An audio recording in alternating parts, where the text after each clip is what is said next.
10 वर्षांनंतर प्रथमच वर्ध्यामध्ये मंत्रिपद मिळाल्यामुळे आनंदाचं वातावरण। नागपुरात मंत्री चंद्रशेखर बावनकुळेंच्या स्नेहसमारंभामध्ये आमदार अमित गोरखे यांनी गायलं गाणं। उपस्थितांकडून टाळ्यांच्या गजरात गोरखेंचं कौतुक। अलमट्टी धरणाची उंची वाढवण्याविरोधात व्यापक लढा उभारण्याचा सामाजिक संघटनांचा निर्धार। तर 24 जानेवारीला सांगली आणि कोल्हापूरचे आजी माजी खासदार आणि आमदारांच्या उपस्थितीत सांगलीमध्ये महापौर परिषदेचं आयोजन। नाशकात 2027 मध्ये होणाऱ्या कुंभमेळ्याच्या तयारींसंदर्भात लवकरच बैठक होणार। नवनियुक्त प्रतिनिधी आणि वरिष्ठ प्रशासकीय अधिकारी या बैठकीत सहभागी होणार। शरद पवारांनी घेतली स्वर्गीय विजय वाकोडे यांच्या कुटुंबियांची भेट। पवारांनी वाकोडेंना वाहिली श्रद्धांजली।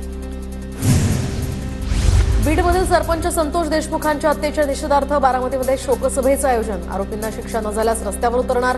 सकल मराठा क्रांती मोर्चाच्या वतीने इशारा।